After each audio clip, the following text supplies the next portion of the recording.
Ba't ayaw mo kasi ng pagkain? Ha? Pinakain ko na kasi yung iba. Pero ubos na kasi yung cat food niya. Yung gusto niyang cat food, naubos na yun. Tapos ang arte-arte. Pumunta naman siya dun sa kainan, pero pagkakita niya nung pagkain, pag amoy niya, ayaw niya. Tapos ito, lumapit na naman dito sa akin. Parang nag-aano siya na parang ayaw niya ng cat food. Ayaw niya naman kainin. Ba't ba ayaw mo kainin, Mitski? Ha? Ba't ayaw mo kainin yun? Gusto niya kasi yung cat food lang na ano, yung top cut ba yun? Yung binili ng atin.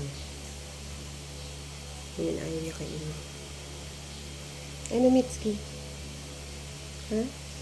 Ayaw makainin yung ano, cat food na binili ni ate?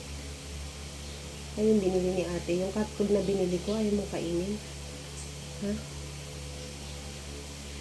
Kainin. Ayaw naman. Ayaw kumain.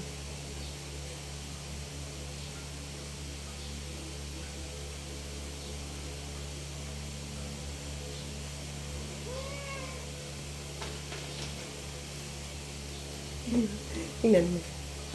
Hali ka. Ayaw niya naman kainin. Oh. Oh, kumain na kayo ha. Kumain na kayo. Kumain na kayo. Si Mitski lang. Tingnan mo. Ayaw kainin ni Mitski. Maarte. Maarte. Diba? Inano niya yung kainan niya. Ibig sabihin nagugutom siya. Pero ayaw niya kainin kasi maarte siya. Nagpalit kasi kami ng cat food kasi nga naubusan. Naubusan ng cat food. 2.7 yung isang sako ng cat food niya. Tapos bumili lang ako ng 300 na kilo-kilong ganito. Ayaw niya kainin. Tapos papakita niya na nagugutom siya. Ipapakita niya talaga. Magbubungkal-bungkal siya, lalapit, iiyak-iyak. Baba na, baba. Baba. Baba, baba. Baba na, baba. Baba. Ay, magsibaba. Bye.